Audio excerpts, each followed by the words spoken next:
Alrighty, so today I want to talk about a couple bash tricks about stream redirection and things, and some stuff I learned recently about X-Args and pipelining stuff. And then I want to talk a little bit about strace, because I was able to use it to debug a few things recently, and I saw some other people on Twitter doing interesting things with it, and I learned a little bit more about how to use it just in the general, like, oh no, this isn't working. Strace might actually be a pretty useful command for debugging things like permissions. Can you tell us a little bit about what strace is? Yes, I might as well start. How about I flip the whole session? Let's just start. Let's talk about strace first. So strace, I believe it exists on OS X as well, but it's mostly a Linux thing. It's installed on the BI servers, so you can use it on the login servers as is. You won't have full permissions to do things like network strace, but basically it shows system calls and any signals that your program is doing. So it's not like a disassembler. It's not like you're looking at what code is actually running inside the program, which can be really complicated to look at. Strace instead lets you see kind of like the surface of interactions of your program. Like, what is it doing? Is it going out and looking at files? Is it opening sockets? You'll see all these, and it looks fairly complicated, but it can be actually really useful. Let's say you're running a MATLAB script on Condor, and you're like, why is this just failing and not telling me any errors? You might run strace and pipe that to a file and be able to see that it's trying to open something that doesn't exist, and then for some reason dying. So I'm going to show some examples of how you might use strace. Give me a second here. All right, so a simple example of strace would just be, you can type a command after it. Any command on Linux. It could be a Python run a script that you have. It could be a built-in command. It could be an executable. And you'll see it does a whole bunch of stuff. Now, if I do strace ls pipe less, I can go to the top, and I could see that, oops, that's not the top. There we go. Oh, because I was going to talk about input redirection first. I can't pipe to less because strace's output is in standard error. So I have to do this, which I'll explain a little bit later. Whoops. I did it wrong. My examples are broken. No. Anyway, let's just do it this way. Whoops. Here we go. I don't know how readable this is, but I'm going to go back up to the top of strace ls. Here we go. Okay, so we've got some confusing looking exec VE. We can see it's doing memory mapping. But here's an interesting thing I noticed when I was just looking at what ls was doing. It goes open some weird apps Mesa directory as read-only, but then it says no such file or directory. So what this probably means is my bash setup somewhere has apps Mesa something something in it, and it doesn't need to have that anymore. So I'm wasting cycles trying to read files all the time that I didn't even know I was trying to read, even just doing LSs. So for example, I might go into my bash RC now and search for Mesa and find, oh, under handy work junk, I have an undocumented line saying, hey, maybe we should include this in the LD library path. Well, it doesn't exist anymore, so I'm going to get rid of it. And I might be able to find other things that are going slightly wrong in my bash configuration that way. But you'll see that it does memory mapping, and then it writes to the standard output. One would be standard output, various things, because when I ls, it lists the files. So in the case of ls, that's maybe not that interesting, but you can also do things like trace an existing process. So if you've already launched, like let's say you've got MATLAB running, oops, you can pass -p and then the process ID. If you don't know how to get the process ID and you're not super familiar with Linux, you can use PS, which will dump all the processes, and you can grep for your username or maybe MATLAB. Is anybody running MATLAB? Oh, sure they are. And then if it's a process that you are running, you can use this process ID to pass to strace minus p blah. But notice if I try to do this to a process that I don't own, that is not allowed. So don't worry, other people will not be strace snooping on your processes. The other things you can do with strace, you can pass it -e trace commands, and after the trace, you can limit kind of what things you want to see in the giant dump, which might be handy if you're looking at something in real time, or you just don't, you know that there's certain things you're looking for. You can look for only when it writes to standard output or standard error or another pipe. You can trace it to just when it opens or closes things. And while you can't, this is not that useful most of the time, but sometimes if your program is receiving signals, like you're sending a signal to get it to restart and reread its configuration or something. I don't think that's a very common pattern here, but you can strace just those signals. And a thing that's really cool that I've used in some of my home API putzing, when I'm like, what is actually happening across the network?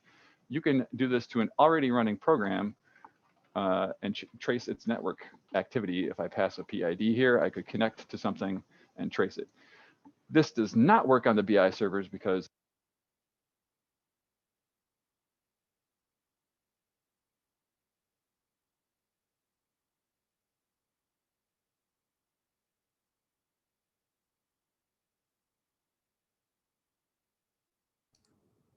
Am I the only one that lost sound? I cannot hear anymore.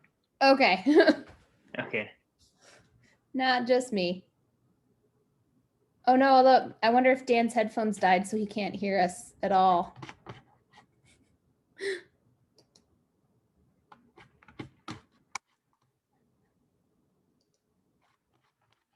Oh no.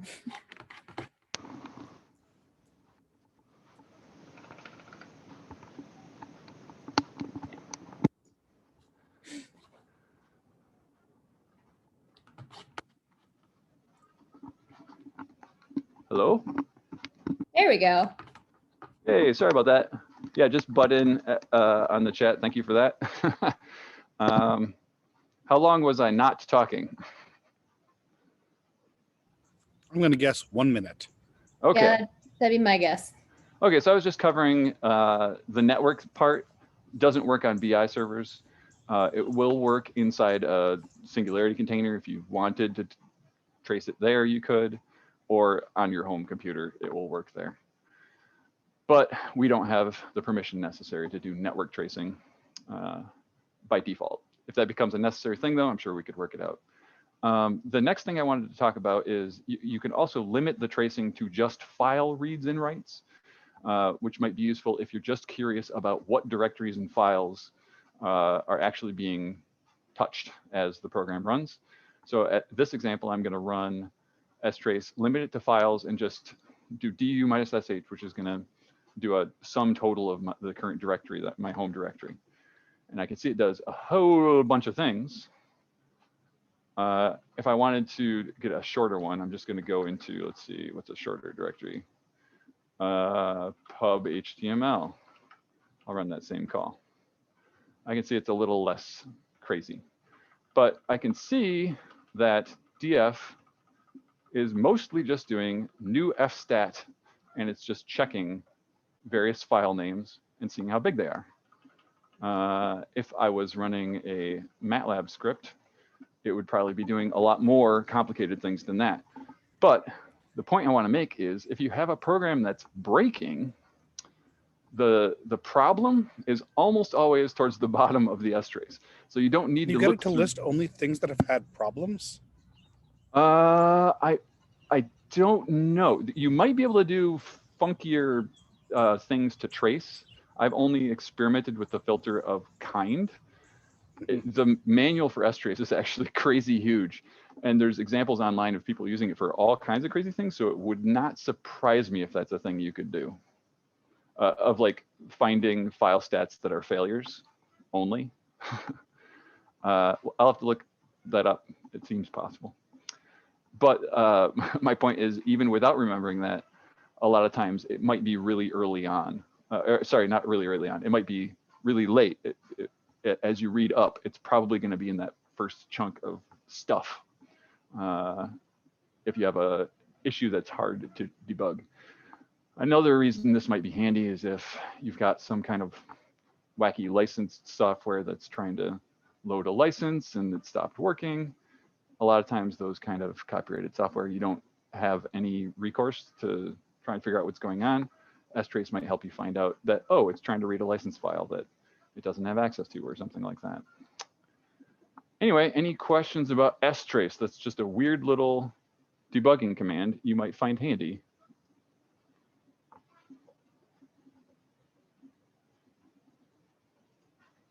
Boop. Yeah, and if you find other interesting uses of it, definitely let me know. I've just used it a few times recently. I had a Python script that was doing way more file I/O than I expected. And it was hard to tell while, like, putting in breakpoints isn't really enough to figure out why exactly it was doing what it was doing. So strace made it really obvious that I had a loop that was like reinitializing a whole directory loop reader over and over. And I was like, oh, why didn't I see that in the breakpoint? Anyway. So, Dan, on the, how would we check this on a Condor job? So suppose I have a Condor job, I look for its process ID and then.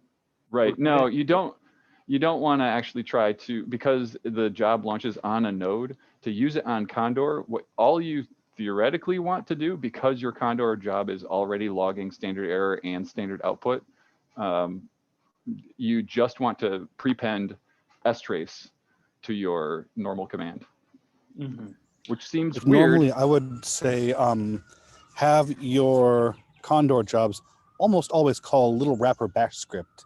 Yeah. And so just strace the part of that you care about. Yeah, that's probably a much better idea. Then you won't be stracing more than you expect. Or just trying to like mess with your submit file to get the straced version of your job. Yeah, I only tested it a little bit, but if you want to do it in the future and you can't get it to work, let us know. We can definitely help you get that wired up. And I think it could be useful in the case of memory usage as well in some cases, because you can tell when memory is being mapped. So if you've got a particular job that's like eating way more memory than you expect, strace is a viable means to see where exactly it's trying to allocate that. I mean, it's not going to be easy, but at least it's possible. With programs like Python and R, we very rarely think about memory use. And most of the time we just feed it more memory, but there are kind of runaway cases where things are so bad that we have to do some kind of figuring it out. Yeah, I was working on ANT's registration and just wondering what's going on and how long it's going on and so on. So. Right. The other thing strace with no filters will tell you is, as you look at the log in real time, you can see, like, is it spending its time reading and writing files? Is it spending its time like putting whole huge chunks in memory and taking them out and deallocating memory, or what's going on, you know? Yeah, so it's a weird little tool to have in your toolbox. It's fairly easy to just, even without knowing how to read the output, you can interpret it somewhat with no knowledge. And especially when there are errors, it's pretty obvious. You'll see like an E filed not found or something. You'll be like, huh, I was expecting that file to exist or be readable. All right, so that's my little spiel about strace. The other thing I was going to talk about is stream redirection, because I just ran across a problem the other day where a cron job was not emailing me when I was expecting it to email me. And then Nate was like, hey, Singularity actually is outputting all that stuff to standard error. So does everybody here have kind of an intuition about what standard output and standard error actually mean on Unix? Does anybody? I mean, I do pretty well, but I would still probably talk about it. I only kind of do, and I've been using Linux for a long time. So it's actually a little more complicated than just standard out and standard error, because in Unix, everything is pipes. It just so happens that there are 2 pipes that every program gets by default wired up, and they are standard out and standard error. When you're using a terminal, by default, it will dump both standard out and standard error to the same stream. So you'll see them both. So for example, if I load up Singularity and run some R script inside Singularity, all that output comes out to my terminal, but the output could be coming some from standard out, some from standard error. I don't really know which is which. And most of the time, that might not matter. I'm just seeing that stuff. You might be familiar with standard out and standard error from running things in Condor, where your standard error goes to a error file and your output goes to a out file. And that's the usual pattern we have here, where there's like the Condor log, which is Condor's internal stuff, goes one place. Then your program's normal output goes to a different place, and your program's error output goes to a final place. One thing to keep in mind is that standard error output is not like the program broke and it died. Standard error is just the program is outputting an error to a different pipe than standard out. It could print a standard error and then also continue to do stuff in standard output and then notify you on standard error, and and go back and forth. And some programs print just regular, not error output to standard error because they think that's hilarious. Yes. And some programs print error output to standard out, and it's all very messy. It's a good time. But the things I wanted to cover are just sort of the simple cases of what you might want to do if you're having confusing difficulties with standard output and standard error. So I'm going to share my screen again and let me know. I think since I'm wired up, my headphones will hopefully not fail again while this is happening. All right. So if I have a command, and I didn't have time before this meeting to make an example command that like printed out to both standard output and standard error, but let's imagine I have a command that does both, and I want to send both standard output and standard error to the same pipe. You will see this pattern, which looks really weird. The way to think about what this means is it's saying send pipe 2. Pipe 2 is secretly the number for standard error, to append it to pipe 1, which is secretly standard output. So you can use this pattern, and sometimes you may see this pattern like, I want to send the pipe 1 to file 1, and I want to send pipe 2 to error.txt. When you prepend a number before a redirection operator in a shell, you're telling it this pipe should be redirected using something, some kind of operator, to what I'm about to tell you. And I think I got a chat, but it won't show me. It was just me learning a thing. Yes. So there can be named pipes in Unix. We're not going to go into that because I don't really use them and they're not that common. There can also be just more pipes. The numbers go increasing for every process. It can have probably thousands of pipes. But the 2 that you care about are 1, which is standard output, and 2, which is standard error. So this weird thing up here where I say ls2 and I'm appending to 1, it will take all standard output and all standard error and combine them into one pipe, which will be output to standard out. So now if I do that, any standard error is going to be mixed in just like it would be on the terminal. Now, why would you want to do this? Let's imagine you have a cron job, and I do this pattern quite a bit using uploaders and stuff, where I want something to run nightly, and it's some shell script, and I want it to mail me, but I only want it to mail me if there is output, and that's what this -e means.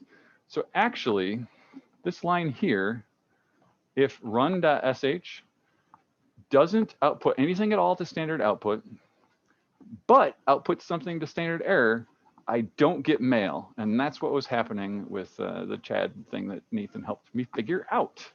So if I go and I'm smarter and I do this, theoretically, standard error should get merged into standard out, and then that will be piped to the mail program.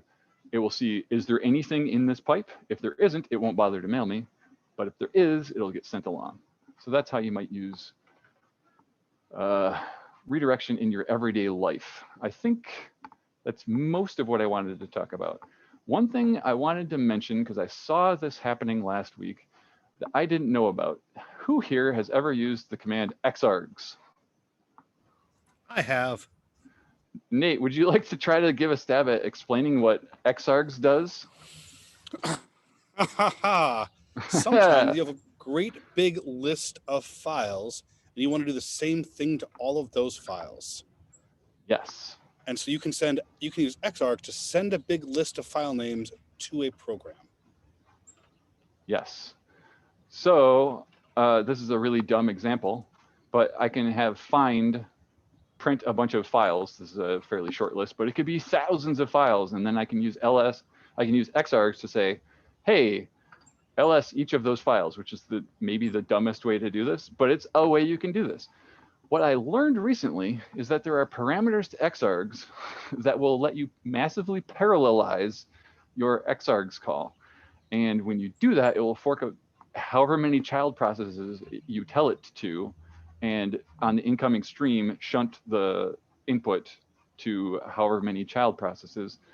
The reason I'm mentioning this is, please be careful if you use this on the login servers, because somebody was doing a whole bunch of unzipping through X-Args, and it was really killing the servers. Yeah, any questions about pipelines? I'm going to stop sharing.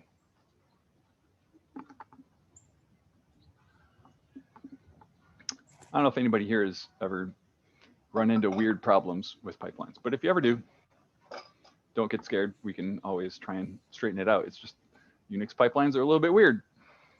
I mean, I always have problems with them. Me So too. don't feel bad if you have problems with them. Yeah, that's kind of what I was getting at, is I had problems with them multiple times recently. I was like, I should talk about this because I bet this trips up other people. But that is one nice thing about Condor, and by default, it captures both standard output and standard errors separately. Yay. Yeah. All right, well, thanks for coming to Quality Coding, folks. Does anybody have anything that is what they would like me to cover, or Nate to cover, or maybe you want to cover something yourself for the next Quality Coding in 2 weeks? Anything like high on your mind? I'm going to stop recording and then people can be totally honest.